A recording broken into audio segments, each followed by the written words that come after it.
Hello and welcome to the Smitty Show. This is episode number 2, where I bring in my good friend and partner, Mr. Brett Red.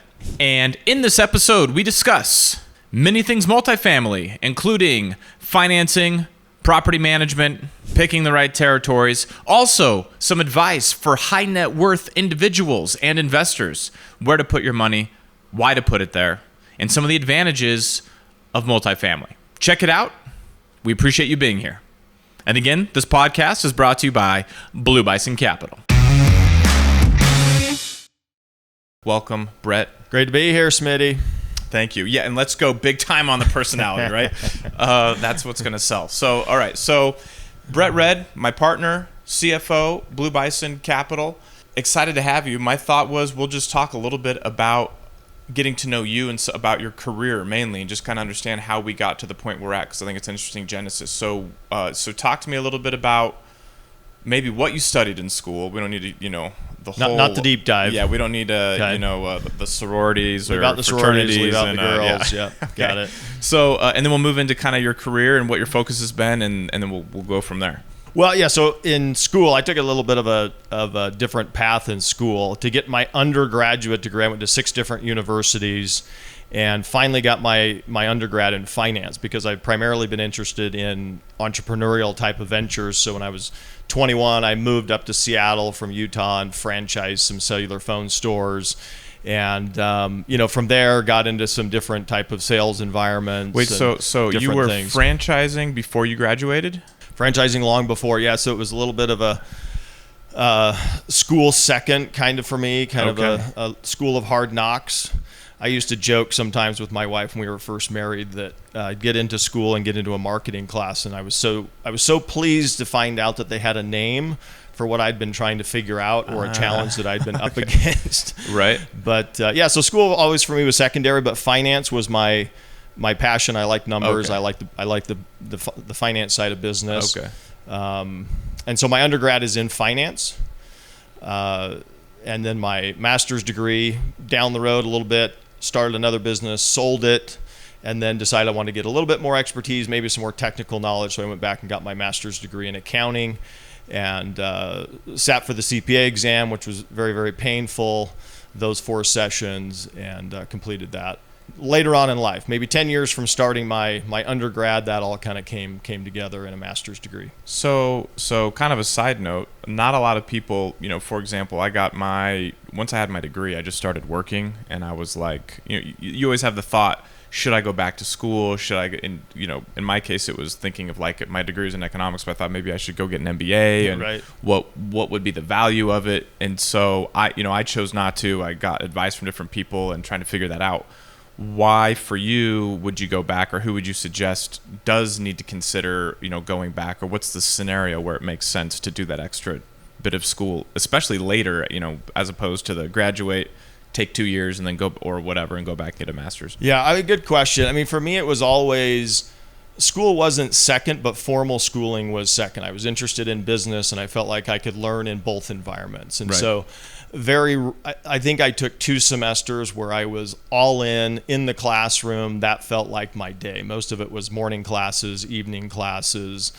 Boy, I wish there were online classes back then, because that would have been a huge benefit to do some online stuff. But I think it's just learning in our economy and the way the job market is. It used to be that changing jobs, you'd go work for a Procter and Gamble for your whole career, and now it's not frowned upon anymore to be skipping around and learning new things and taking adventures, and maybe you have 2 or 3 different career paths along in your career. So. Right. I've done anything from cell phones to, public accounting, for example. Right. Okay. So and I just was randomly thinking about that younger person in their career, and yours was in finance. But okay, I think that's good advice. It's good to think. But for the younger person, I like my kids. I've got my first daughter. Right. She just finished her freshman year. She's fantastic. She's studying music, theater, and arts.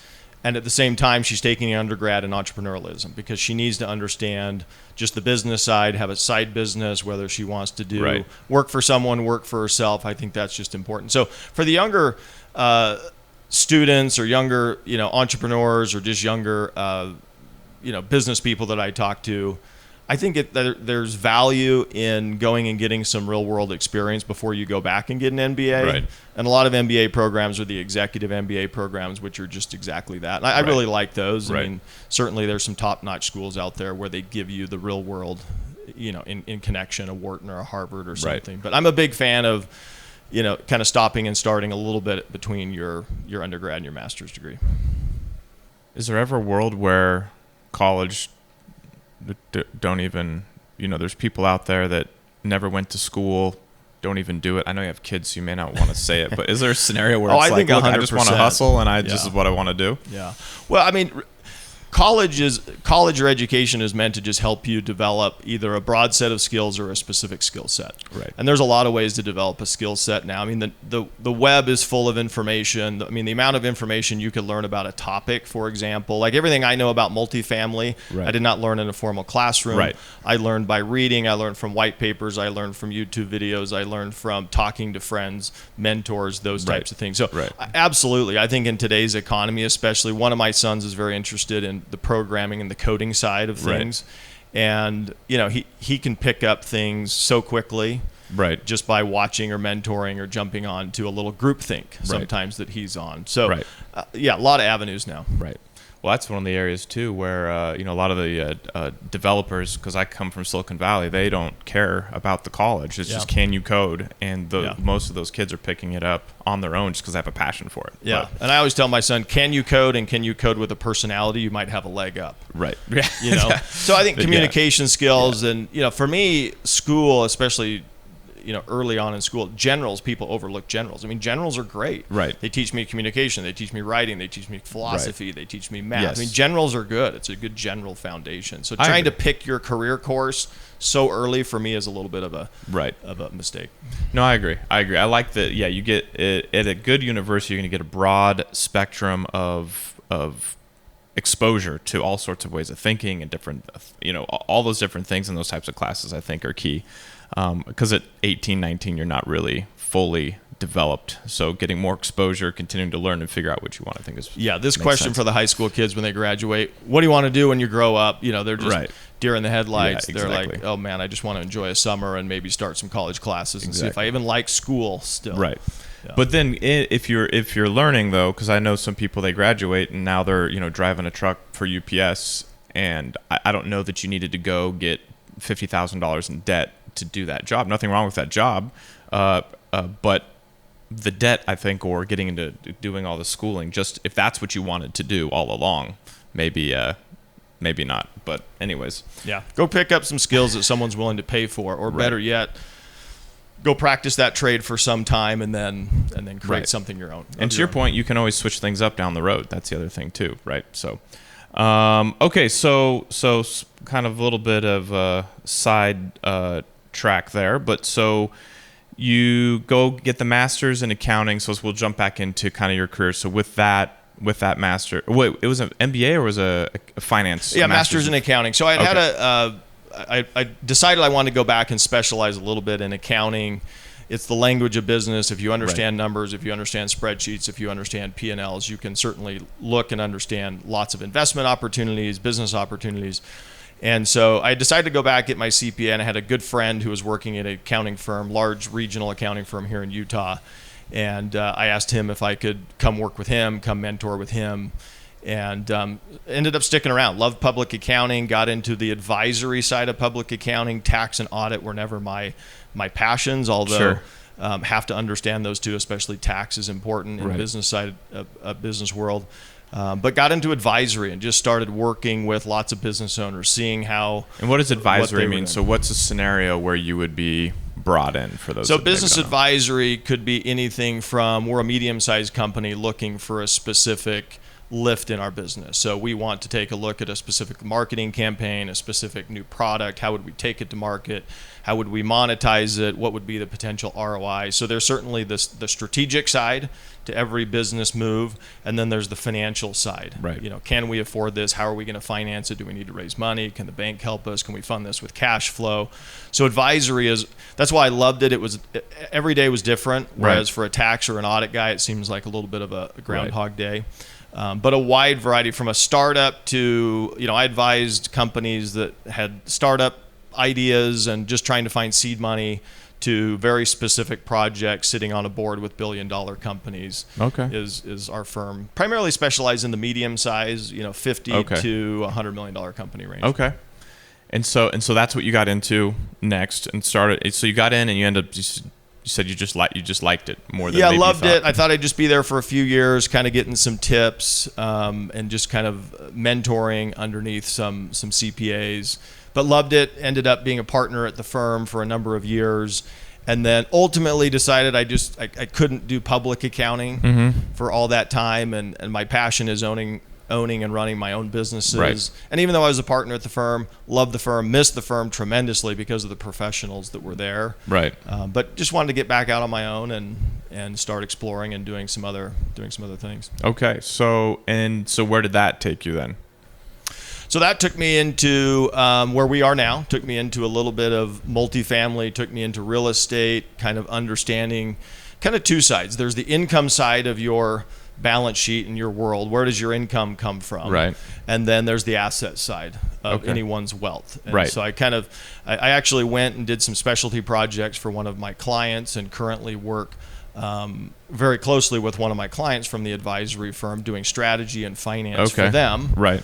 And then on the investment side, really focusing in on real estate, multifamily, cash flow type of opportunities. So with all this background, you have all this awesome business experience, building businesses, going back to school, getting this education, advising all these other companies. You end up, when does multifamily kind of ring a bell in your mind as this is a place where I want to put my personal asset, where I want to have assets in this class? Or what, do you know what the buildup was? Had you seen it as a kid or growing up, or what was the trigger that said, I like apartment complexes? Yeah. Well, good question. So we've all heard the concept that you need to understand what you invest in. Right. And early in my career, I had started a few businesses, sold a few, and then a few didn't go so well. And I always joked that at some point in my career, I was 3-2 in the business world. 3 wins, 2 losses, made the most from the 3, learned the most from the 2 losses. But, at some point I thought really everything that I touched was going to turn to gold. Now that sounds arrogant. Right. I know, right. But it was kind of like this, you get a couple wins and you're like, oh man, just throw money at something and it's just going to grow and it's going to exponentially just get returns. And then all of a sudden you put money into something and the reverse happens. You lose it all. Right. And that's part of investing. Risk and loss is part of investing, and losing is what really drives winning a lot of times. Sure. is to go to that next place. So really to get to your question, for me, multifamily, I like to find investments I understand, and I like to find investments that are pretty clear as to why we're investing the money, what we're investing in, and how it actually creates a return. Right. And not that they're always the most flashy or the biggest or highest returns. Right. Certainly some of my friends in Bitcoin are like, oh man, have you had a 5,000% return lately? I say no, but I also haven't had a 3,000% loss. Right. Yeah, I was going to say for me, the flip side multifamily really was, I can understand it, and it's just not that complex of a business. Right. Opportunity. Well, not that complex of a business model. If you Right. will. Yeah. Yeah, it's not, to your point, it's I think Warren Buffett, right, is famous for saying that, right? He never bought, now maybe he regretted never buying Microsoft or whatever it was, but he said if he just didn't understand the business, then he wouldn't buy it, which I think makes a lot of sense. So when did you finally decide to pull the trigger? We don't need exact specifics unless you want to share them, but what was that? And then now that so there's kind of the genesis or the process from going from the first investment to partnering. I want to hear your side of the story of how we got connected, but kind of switching to kind of helping build a company and run a company that focuses on those investments. So there's a kind of a little bit of a leap there. So what can kind of walk me through that? Yeah, so in multifamily, when I first started getting interested in the cash flow side of the business, and for those, when we say multifamily, this could be any apartment complex or really any real estate asset that has more than one door. There's more than one. There's a multifamily effect to this.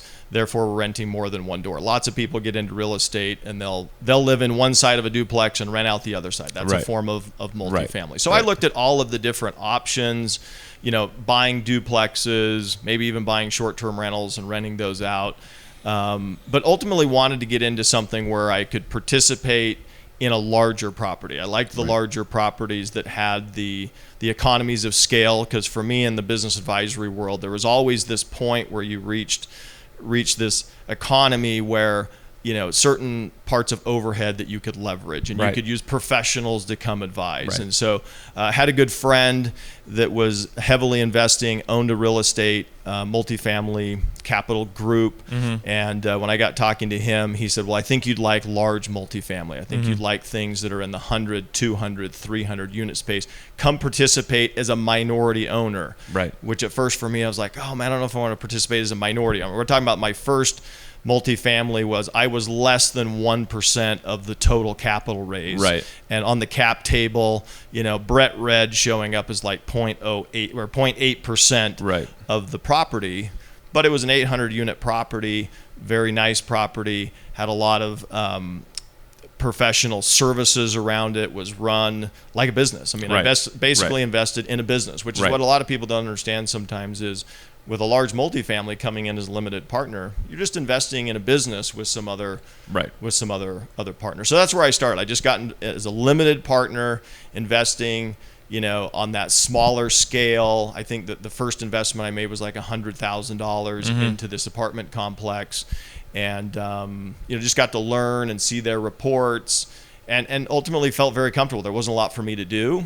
And I was connected to some very professional people who were paying attention to this asset every single day, so I didn't have to, but it had all those components of multifamily that I liked. Okay, perfect. So which makes a lot of sense, and a lot of our our investors kind of have a similar story. By the way, we're going to have a Mike Pence moment in here. There's a fly flying around. Miyagi. I can probably get a Miyagi style if you want. Jeez. I keep seeing it, and he keeps stopping up there. But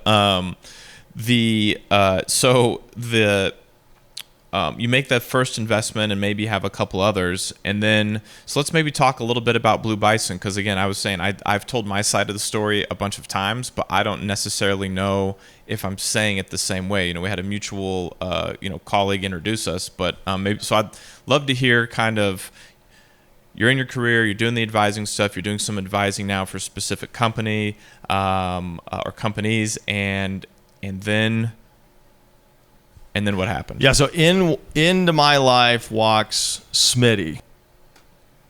Yeah, that's a great story. And, every business that starts has partners getting connected some way, has people coming from, different backgrounds and skill sets and coming together to kind of form a good team. So I had been talking to this mutual friend who I had invested with as a limited partner into his other company. And I had told him, if you ever get to the point where you find a group of guys or another guy and gal that are interested in multifamily and there's a team coming together, or if you ever have a wild hair to do something a little bit different, maybe similar to what you're doing. And so, about 24 months ago, he called up and said, hey, got this gentleman. He's very interested in what you're doing. He's just getting started in the multifamily space, but is already headfirst into it, learning. And in fact, he already has his first few properties under contract. I should connect the two of you. Are you interested in being a partner and kind of helping to grow this business? I think there's a massive opportunity in a different asset class than what my current company is focused on, and that's what this gentleman by the name of Smitty is also interested in. Actually, first introduced to me as Justin Smith. Yep. But later, Smitty comes. That's the more intimate relationships have that. Yeah. The privilege of. And it took. I think it took 13 months to get approval for me to call you Smitty. But once we crossed that bridge, the rest is history. So yeah, I think it was just, if I said, how did we connect? It was, you and I both had an interest in multifamily. We saw it as a business opportunity. We saw it as a way to help others get involved in multifamily and invest, and so yeah, connected through a mutual friend, which, you know, in my experience in advisory is how, unless it's family members starting a business, which is even more difficult, right? You know, connected through a mutual friend, you meet at a networking event, you know, you meet at a kid's sports game, you find mutual interest, right, and two guys or gals that want to take off and do something. I mean, some of the most fun and interesting business stories are just how partnerships came together. Yeah, I was worried that the way I was telling it was significantly different, but I don't think so. I think I think the only nuanced part was that I was looking for investors, and that's how our mutual friend, he became interested in that. And then I think connecting us was a huge benefit because for me and the company, because I think it took your level of experience, your personality, the things that you're strong at, that you're interested in, are, you know, there's a lot of crossover for us, right? We like the asset class. There's certain levels of interest in all aspects of the business. But then I think there's also areas that we're more passionate about or more interested in, and have no problem letting the other one run with that. And then, but then feel like we have a good kind of backup, right, where we're on the same page. So it's been great. And then you're finance, accounting, just your attention to that level of detail. I think that it's been great for me because I can kind of I'm good at zooming in, and then I zoom out really fast and I run on to the next thing, which is what we need in a fast-paced environment, but also to making sure that we have all of that detail taken care of. And then when I look at our investors, I know that gives them a warm fuzzy. Like, they want the kind of loud, crazy guy running around looking for deals, and you want that, but then you also want to make sure, okay, look at this guy, you know, who is, you know, also very charismatic, but at the same time is really I mean, when we're on phone calls, I can just see where I'm going. I'm on to the next thing, and you're kind of like, okay, let me ask like 10 more questions on this. But it just gives, so I think for like investors, giving them you know, that nice hybrid of, hey, you're getting a lot of action, but you're also getting a level of detail and professionalism that I think is going to be unparalleled to even at larger firms that they're seeing. I think we've even demonstrated that so far. So I think it's been an amazing matchup, and I think it's going to really help moving forward as well, right? I mean, so amazing. Our wives have been a little jealous. They have of just how well this union has come together. But no, you know, multifamily is interesting because every business needs complementary skill sets. So right. In my advisory world, if I would run into a group and all three owners were strong in sales, right, but no one was good in ops, right, or no one was good in tech, right, then not that they couldn't succeed, but they had to hire those things out sooner. Right. Now, I'm the first guy to say that the number one most important skill in any business is the ability to sell. And the equivalent of that in multifamily, which is your skill set. I mean, sure, sales and sales management and turning over rocks and finding deals and creating relationships is your wheelhouse, and I love it, and you're teaching me a ton in that space. And multifamily really comes down to three different kind of big functions. You know, we've got find those properties. Right.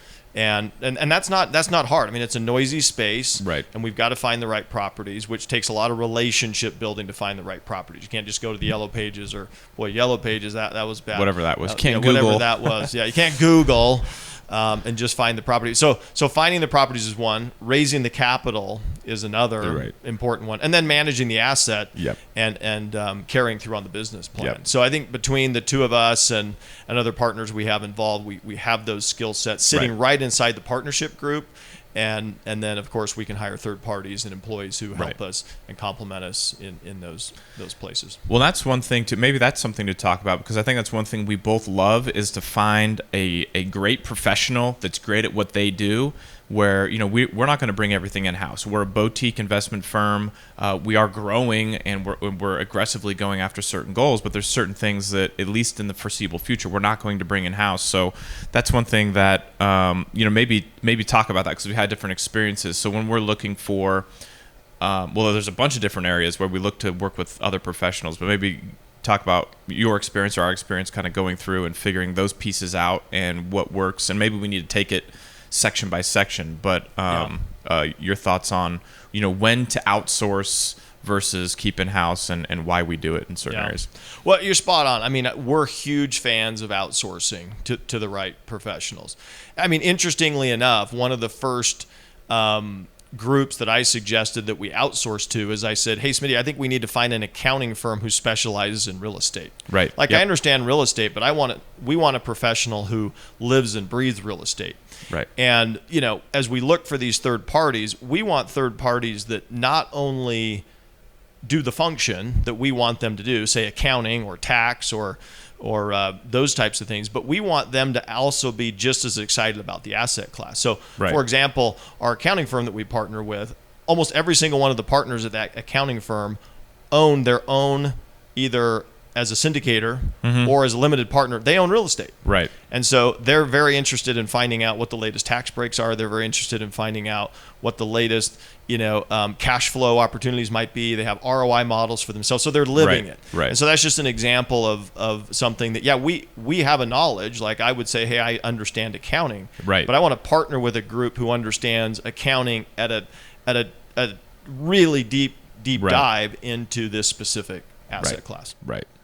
No, yeah, I agree. And it's the same with, as I was going through my head, the list starts to stack up, right? Because we have accounting, we have legal, we have finance, and that's with multiple people, right? So we work with multiple professionals in that area.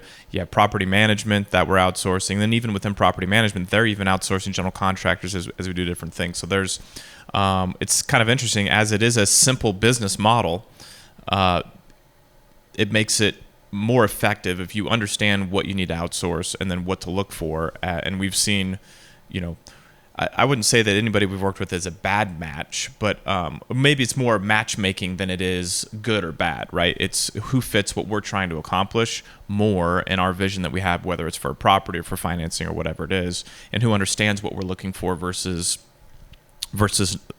not. So I mean, we want to find a partner who gets excited about Blue Bison, who gets excited about our goals, and can see how they play into helping us accomplish them. Right. So we've had third parties that we felt like, hey, there's not a good fit culturally. Right. They don't have the same level of energy that we have around certain things. Whether it's, hey, let's make sure our tenants have a fantastic experience, and they're like, well, I mean, we did XYZ, we got to their maintenance ticket in 4 or 5 days, and we're thinking, no, that's a ticket we could resolve in a day. Let's make sure our tenants have an amazing experience and have a great place to live. Yep. So we just want to find those people who share the same passion that we do. For not just for the space, but for the tenants. Yeah, and getting that alignment to your point, having the same passion, and that it may be a huge company that we're looked at as not being a fit for them. We're not going to get that level of priority. But then also someone may be too mom and pop, where we're not, it's overwhelming, or they just kind of have more of a laissez-faire, laid-back approach to whatever it is they're working on. So, no, I agree. That's been big for us. But building a team, I mean, in today's environment where you can connect with anyone on Zoom anywhere in the world, right? Building a first-class team with best-in-class services, I don't want to say it's easy, but it's a lot easier than it was in the past. I mean, we don't have to drive to their offices. I mean, the expertise we can connect with in a single day, from bouncing to, okay, here's our people that help with financing and what's happening in the debt market right now and what are interest rates doing. And in a matter of minutes, you could be on a Zoom call with one of the best property management companies out there talking about how to maximize a certain landscaping project or how to value add. I mean, there's just so many options to bring in a great team from all over the country, and and ultimately internationally if you needed to. Yeah, and to that point, I think it's the big thing too is just picking up the phone or picking up the keyboard or maybe picking up the phone to type to make those connections, because we have. I mean, I'm just thinking of the current deal. Maybe we'll talk about the current deal we're working on, but the direction for financing that we may go, both options. One, somebody contacted me, so that's actually good for someone to know, hey, if you just get out there and hustle and you're reaching out to people, you never know. And that person, we may or either of these options we may or may not work with on this deal, but we're liking the interaction, so in the future it'll be there. And then the other one was to the point of the YouTube video or a podcast. This a woman was on a podcast and she sounded super professional, and so I just picked up the phone and called her company and directed right to her, and now we may do a deal together. So yeah, and turns out she's just as good, Yeah. off camera, In person, yeah. I mean, she's been fantastic. Yeah. And so, professionals like us, like you, keep reaching out, keep building content. I mean, that's how we find each other. Right. Short of a referral and a personal relationship, content is normally how we Right. find our partners. Yeah, no, I agree. And I hope, part of this is, and we'll see how this goes here, but we have a big push internally to produce our own content, but then hoping that will connect us to other great partners, other great people in different regions that we not only to find properties, but people to work with on the properties. And I hope getting our name out there will help kind of give us that same type of cachet. So, so we've been going now for a while. We have 3, almost 4 properties. I'll say almost 4, but we know anything can happen. But we have three solid properties together now in this organization, and we've all invested in other stuff outside of here. So, what are some of the, as you've been doing we've both been doing this, right? We've both been trying to learn as much as we can as we go. We talk every day. We've had many midnight sessions on Zoom trying to figure stuff out. Those are the best, man. Entrepreneurs love midnight sessions. Well, when you have kids, what I like to is like, okay, when's bedtime's over there, over here? Okay, let's sync back up and kind of dive back into this. But I've liked our approach, very collaborative. But what are some things that you feel you've learned that maybe when you were just an investor before becoming a general partner and running your own business related to it? What are some things that you feel like you've learned or appreciate more? Just any insights that you're gathering as we go that maybe you weren't aware of before? Yeah, I mean, there's so many. When you're the actual operator of a company, you pull the weeds way back, and the lenses are different always. But I would say that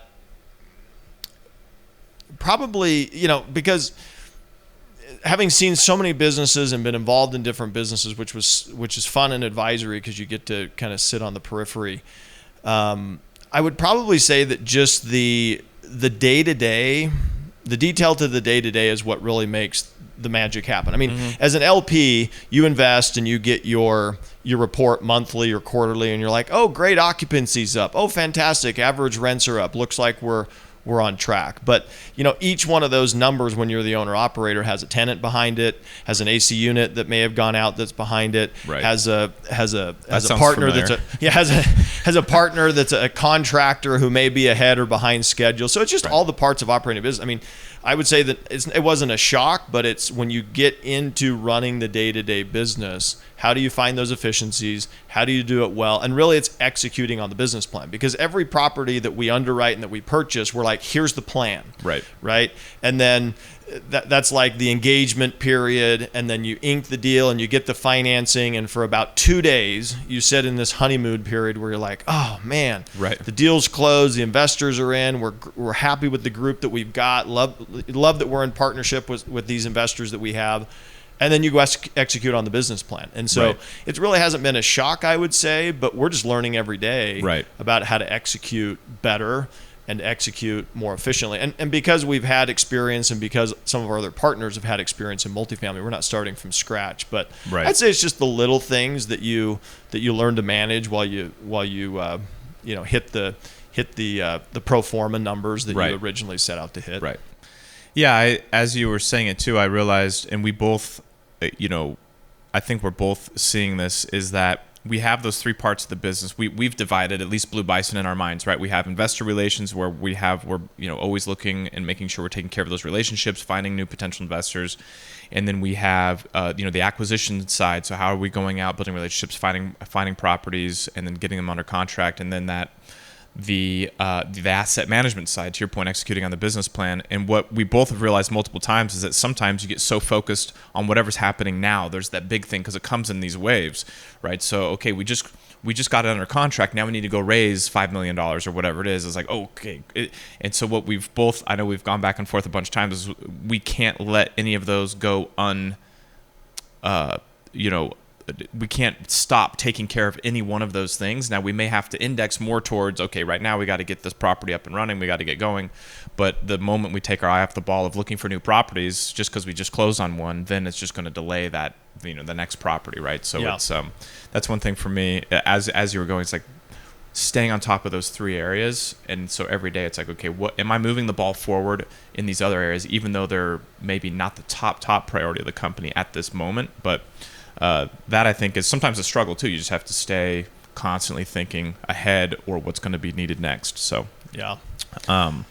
Yeah, it's the people and the systems of any business. Right. So once we close on people in this business for us, certainly our investors, is our key relationships. But then as soon as we close on a property, we've got our staff that's running the property and managing through the property management group, and our tenants. They're part of the people side of what we do. And a big part at Blue Bison, we want to make sure they're having a great experience and improve their standard of living, give them a great place to live. Systems and people, I think that's just constantly what you're adjusting and tweaking in any business are those two things. Yep. No, I agree for sure. And it's been nice as we've added even a few team members. Shout out to Soraya and Sean and our interns. So good, all of them. Amazing. But that helps, right? Because now for example, underwriting, we have an amazing model that we've built over the past 12 months plus. And then as we train up new employees, we can say, hey, at least that initial level of analysis can be done by somebody else, and then we can continue to be looking at properties, so to speak. And even yesterday, I said, hey, is this worth looking at? And the feedback was, hey, there's a lot of issues at this property. Here's X, Y, and Z that we've seen. Occupancy is only at 80%, but there is some nice upside. So it's nice to get that initial level of insight where that would have taken us an hour or two to get even to that first level, which is great. So as you were talking, I wanted to maybe see. I'm trying to think where I want to talk a little bit about our current property because I think that's relevant. So and maybe before we go there, let's maybe talk about current environment. Oh, that was that's a good point. Current environment and how this property fits into that current environment. Yes. Because I was just thinking, as you were saying, what have you learned? As you were talking, certainly the blocking and tackling of the day-to-day business is one, but the other thing is there's always a property, and there's always another property. Right. And so it's building those models and building those metrics around how do you underwrite, how do you bring in 100 deals? I mean, we look at hundreds of deals before we decide to even go under contract on one. Right. So it's creating those metrics and those models, and we've got metrics and models for evaluating a market, a sub-market, a specific property, and where we specialize is kind of in that Class C, B- space. Yep. And I've talked to people recently that are like, man, are you still finding properties right now? Seems like, is the real estate market going to crash right now? And so I think to me it was understanding that in a booming real estate market there are deals to be had. You just have to be smart about finding them and making sure that they fit your approach. I mean, one property could work for another group with what they're looking to do and with what their specialties are, and another property works really well for us and where we shine. So that's the other aha moment, is there's always a property in whatever market. In fact, you and I would agree that we're even more excited and a little bit of a pullback in the space because it was getting so heated and so competitive that a pullback is a good thing here for a minute. Yeah, it's like in the pullback, it's maybe interest rates go up a little bit. There's a little bit of hesitancy. But there is, I think to your point, if we are smart in our approach to whatever the market is doing, there's gems to be found out there, but you have to be turning rocks. And you also have to be thinking, okay, do we need to adjust our strategy? So that's one thing that I actually think it'd be really relevant for us to do, maybe even a deep dive follow-up video on how we've selected the markets that we're going into, for example, right? We kind of feel like this might be a good time to reassess. But maybe talk high level about that project, and then we maybe do a separate video where we do a deep dive. But so talk about kind of how we've done this market analysis and why we did it, maybe where we want to go with it. Yeah. Well, it's interesting because as we underwrite and look for properties, our goal for our investors is, of course, to create additional value over typically a 3 to 5 year period in a particular property. So as we're underwriting in today's market specifically, there's 3 areas where there's typically opportunity. One is is something renting currently below market? Has some owner been asleep at the wheel?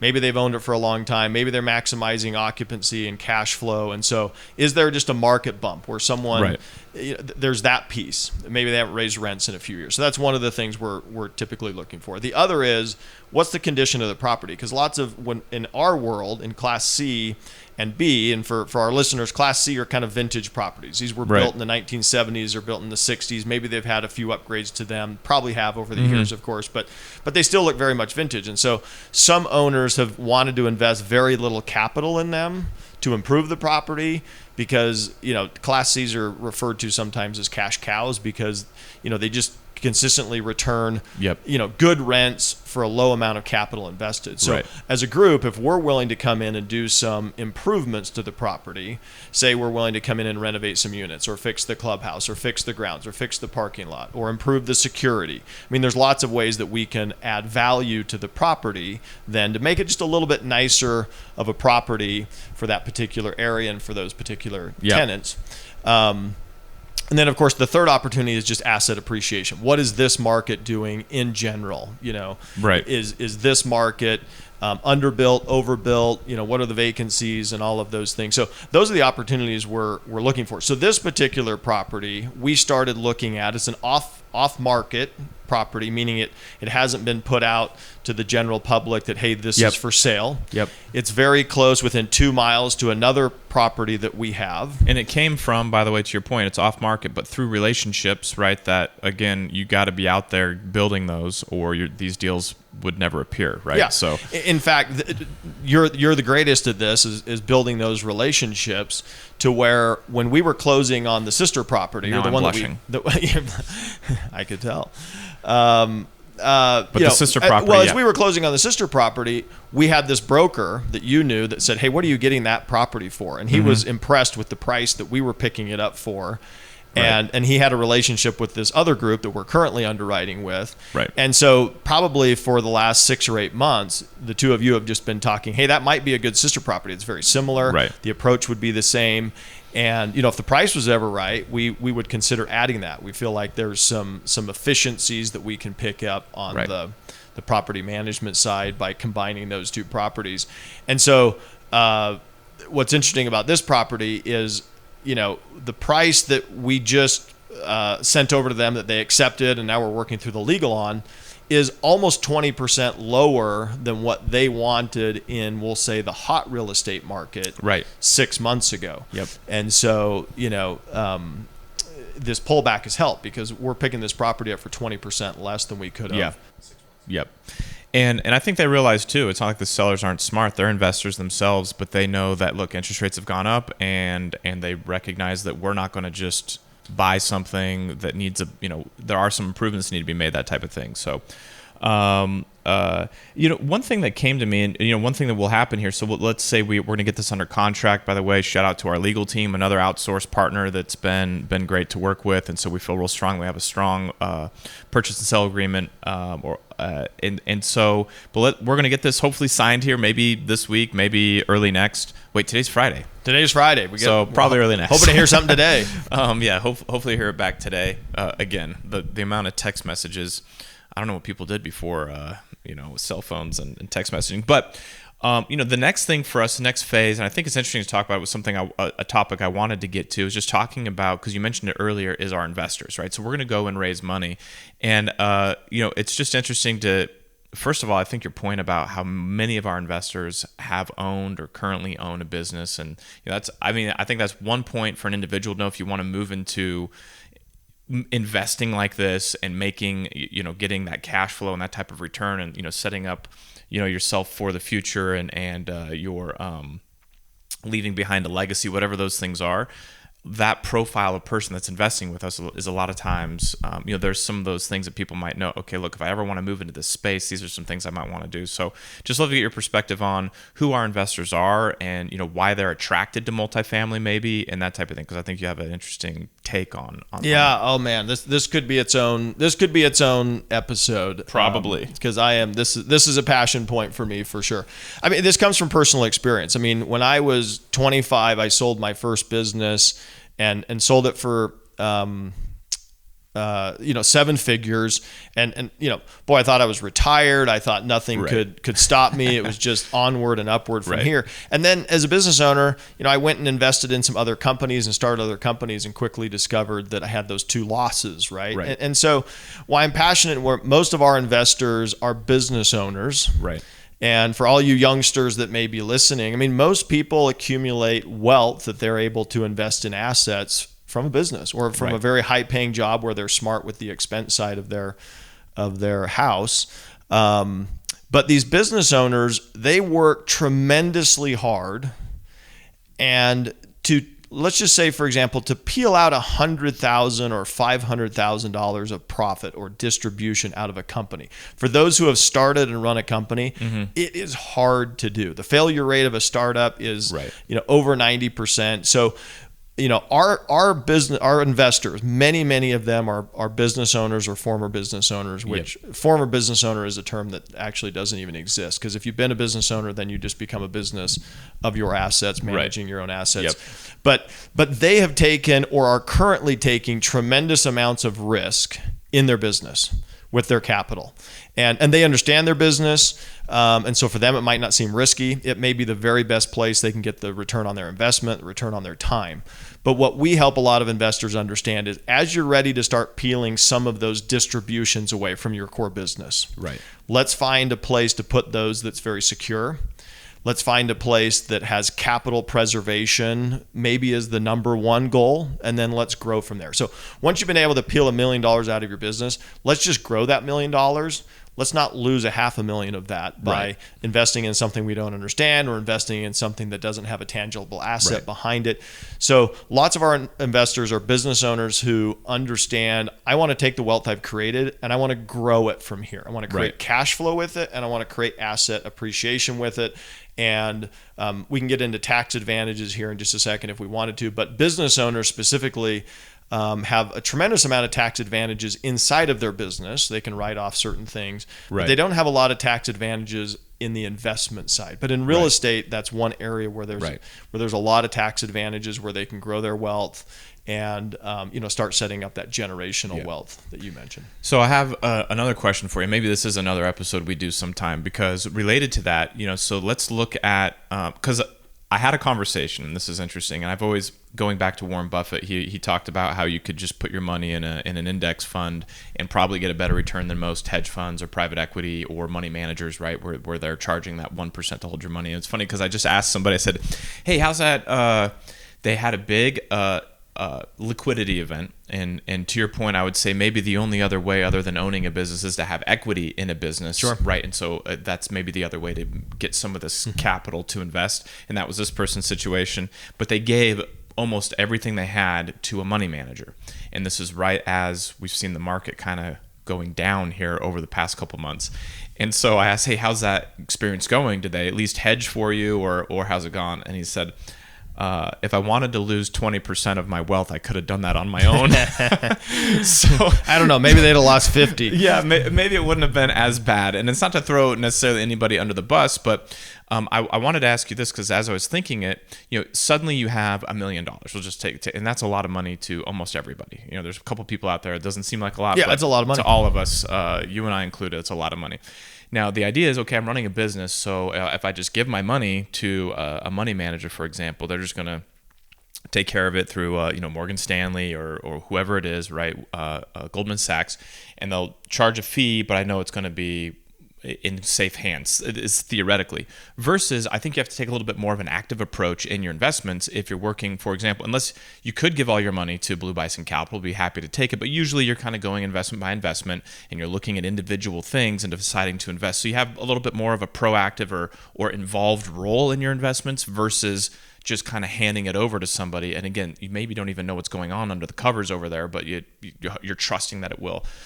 So your thoughts on, I don't know if you've seen that dichotomy of people that take more of an active approach versus just kind of a set and forget, and I'm just going to give my $1 million to some other person and keep doing my day job. I don't know if that makes sense. Yeah, I mean, as you say that, Robert Kiyosaki comes to mind when he says every single person should mind their own business. And for some, that's running a business, and that's not for everybody.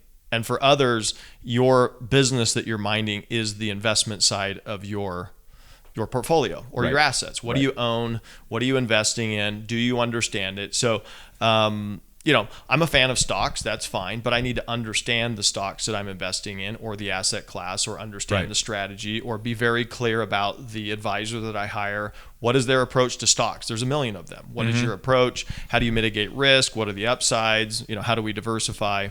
All of those things.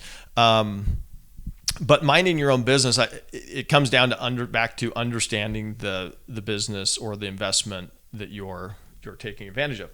And so typically most people, if they've got that million, we can't just sit on that and put it in the bank and live in fear, because then inflation is going to kick in and, we're going to lose value over time. Right. But most investors are looking for the highest return that they can get for the lowest amount of risk. That's the spectrum, right? Like some people say, well, if you want to make big money, you got to take big risk.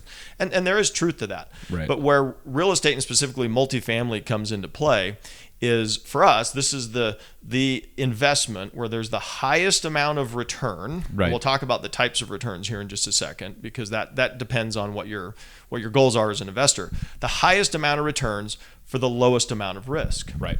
And so once an investor, and we try and educate our investors to understand the business model and understand what is creating value at this property. Why is this property going to create cash flow? And why is this property going to appreciate in value? Because normally people want two things out of their investment. One, give me a cash flow. Give me a monthly return. Give me a quarterly return. Show me something that my asset is growing incrementally, right? Take advantage of compound interest. And then the other is this going to appreciate over time?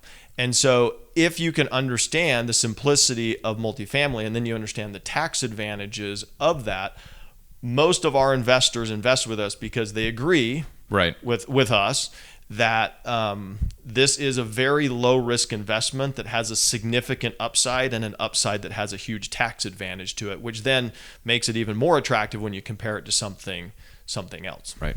Yes. No, I love that. So if you were advising, say I came to you, that's, I think, a beautiful response. And so if I came to you and said, look, let's up the number now. Let's keep it at the million. We're going Mr. Million or Ms. Million here. The millionaire next door. Your neighbor walks up to you. Right. I got $1 million and says, I have $1 million. What should I do with it? What should I do with it?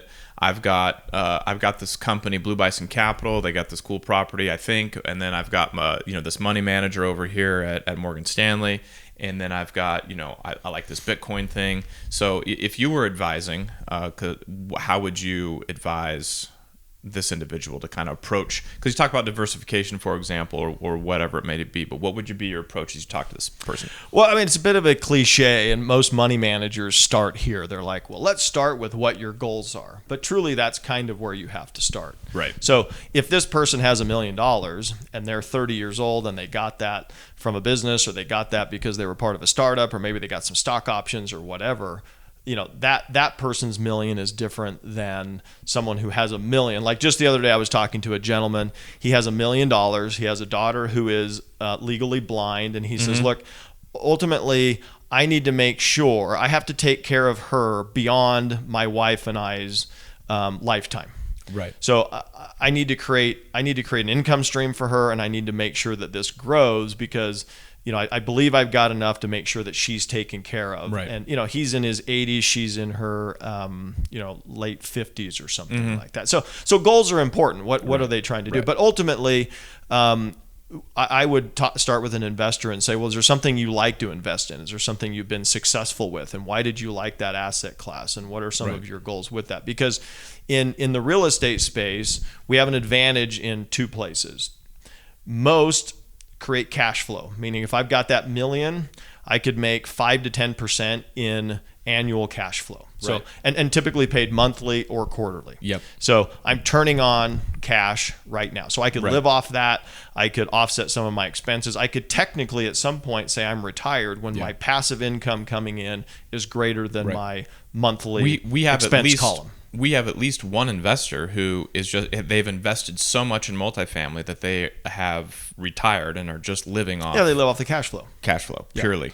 And that's which is not huge. even when we sell the properties, right, where you get that big bump and even more return. But I'm sorry to interrupt. Yeah. So does this investor want a cash on cash return? Is cash right now coming in as an income source important to them? Right. And then number two would be asset appreciation, and how, if they've got $1 million, how do we grow that to 2 million, and how long would that take? Yep. And so another thing, I've taught this at high schools for quite some time in these financial literacy courses, but this concept of the rule of 72, many people have heard about it, but basically you take the number 72, divide it by the interest rate that you're getting, and that tells you how many years it's going to take you to double your money. So for example, in multifamily, if we can get an average 12% return, which is very doable between the asset appreciation and the cash flow, for sure, well, then we can double our money every 6 years. Right. And so if this person wants to grow their $1 million to 2 million every 6 years, well, in 12 years, we can grow it to 3. So if they're 40, and by the time they get to 60, if they want to live off that cash flow. So there's a lot of questions in that. But ultimately, I think what we're trying to walk through with investors a lot is helping them understand the upside and the downside risk. Right. And so a lot of times when you're comparing a stock to, say, Bitcoin or something else, a multifamily property is a tangible property. You can walk up and you can touch the renter. You can walk up and you can touch the door. You can touch the gate. Like, it's all tangible property that no matter what happens in the economy, someone is going to offer some amount of money to live in that particular place, which creates a cash flow. So as long as we buy the property right and we leverage it correctly in terms of the bank debt and so I think it's all of those things combined, and I'll pause there because we can get into the tax side of this, which is another massive consideration that business owners just, if they haven't seen it, kind of flip out about because they've been at a disadvantage in investing in terms of tax advantages for quite some time. Because that is huge, right? When you look at for an investor, what this can mean for them. And it really is, it's clear. What's kind of interesting is that our investors are definitely people that have built some wealth, right? And because it's definitely not the, hey, I suddenly have $100,000. I want to see if I can flip this into $300,000. Now, you may be able to do that in multifamily. We definitely have seen those types of returns, but their mindset may be a little bit different, right? From the mindset of it's actually Monish Pabrai, I think is his name. He's nice. Warren Buffett. He's like a Warren Buffett protege or a Charlie Munger protege kind of guy. But so he's basically rebuilt a business like theirs, but he has this phrase of, you flip a coin, to your point, is like, what's the downside and upside? And his is like, you flip a coin, heads, I win, and tails, I don't lose much. But I think, and that's with investing in equities. But I actually think in multifamily, it's heads I win, and then tails. I mean, nothing's guaranteed. But I think to your point, people need a roof over their head, and if you buy it right, there's no reason why that shouldn't be a stable investment with very, very, very limited a chance of that ever being a negative investment. Right. Now, obviously, there's circumstances in which that doesn't happen, but you think of, to your point, if it's levered right and you have people paying rent, even if the real estate market goes down, even if multifamily slows down or, the price maybe if you are still having a cash flow come in, you just say, okay, we're just going to hold it for another year or two until things pick up, until the price is right for us to sell or refinance or whatever it may be. So I think it's exactly that. And that is a type of investor, the person that wants that heads I win, but then tails I don't lose anything, is maybe their mindset, even though they know, hey, okay, in the back of their mind there may be a chance. But that's really what I think it is, which is it's different from the person, hey, I got $100,000, I got to go flip this as fast as I can. Now, we may want to talk to that person and explain, hey, this may be a safer way to do it, but we have different goals, or we have different approaches to your 100,000, but maybe consider it. Right. And both of us, I mean, I've lost money in investments. I've missed out on opportunities, and I spent most of my career in Silicon Valley before moving into Blue Bison. But to your point, you had some wins, and then when you have those losses, it makes you really rethink your approach to everything you're doing. So. Yeah. Well, let's talk just high level, because this is getting into some of the stuff you're passionate about. So maybe just give us the high level on the not because we've only talked income right now, right? This is the cash flow. This is the assets appreciating when we sell, how much money you can get, or how good of a return you can get. But on the tax side, maybe just high level, some things that you love or like and that are important for investors maybe to keep in mind. Yeah, no, very good. So, I mean, on the tax side, all of us are familiar with tax advantaged vehicles such as a 401k that we may have at our day job.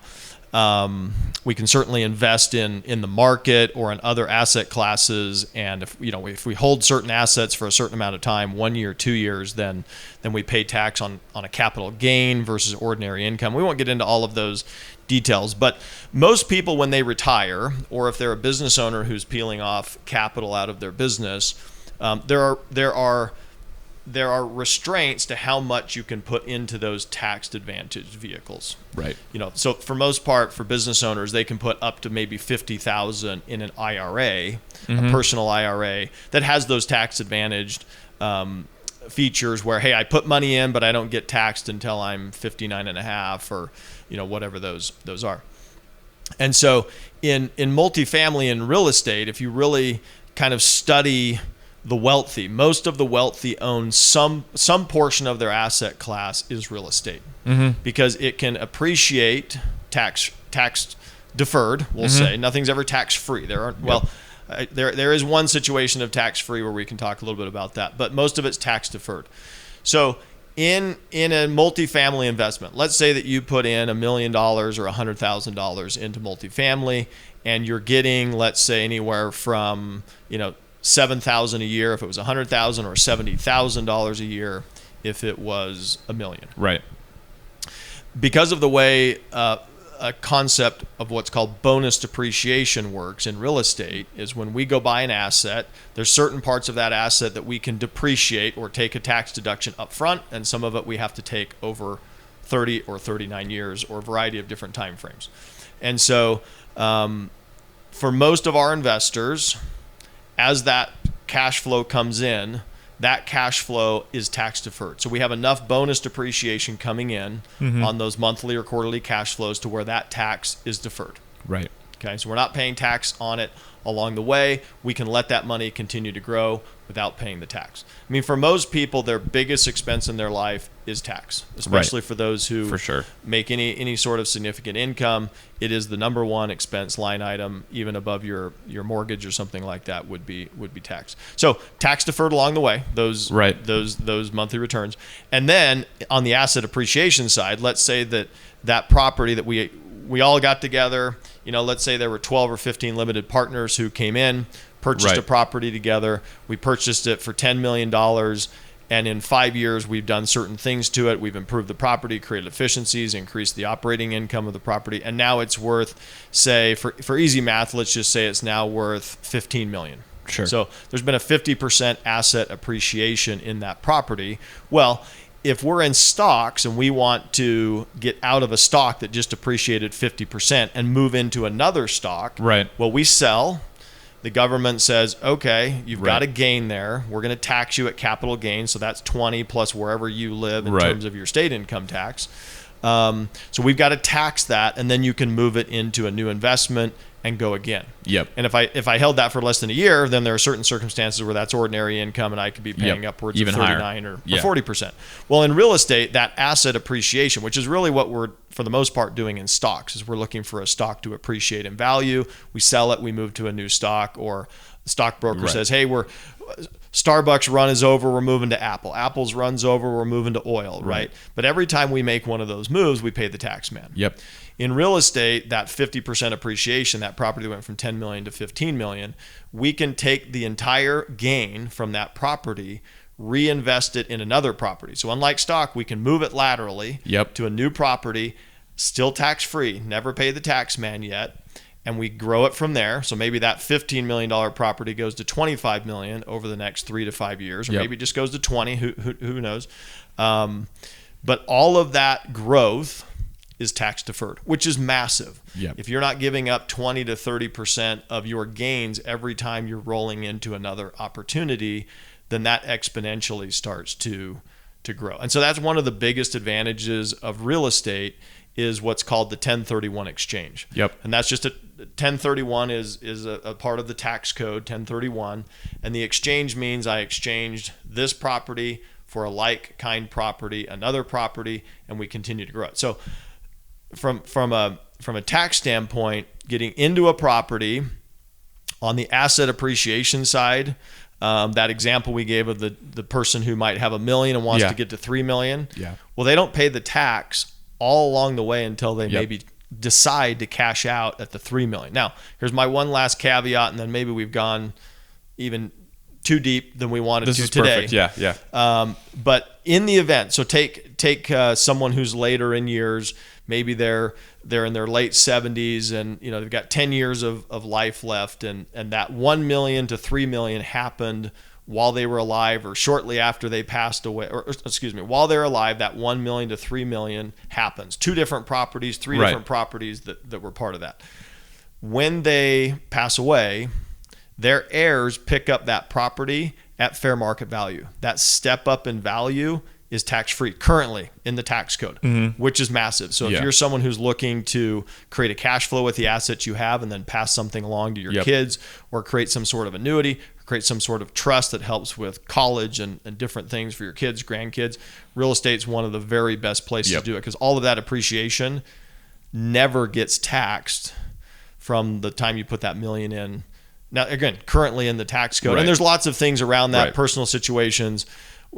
Steer away on these podcasts from giving specific tax advice, but those are some of the concepts playing out in real estate. And when people start to understand those and understand that they don't have to take any steps backwards in paying tax, and how quickly it can incrementally grow when they don't, it's home run. And again, it's still taxed at those capital gains when you take it out, just like it would be in a stock. But those are some of the tax advantages that play into this big time, as compared to, say, growing a portfolio. No, it's crazy, because even as you did that and we went into that, and there's all that advantage, you just think of how much that saves the individual. We didn't even talk about cost segregation. We didn't talk about a cash out refi, right? So instead of selling and doing a 1031, because when you pull that debt out, that's also the non-taxable. So there's so many elements that we love about it, right, that we get excited about. So I think, though, we've crossed the gamut today, and this is awesome. This is why I love having you as a partner, because you're passionate about these things, and I think it's fun to chat. This is what we chat about at midnight. It is. These are the things. And actually, as we were doing, it's like maybe we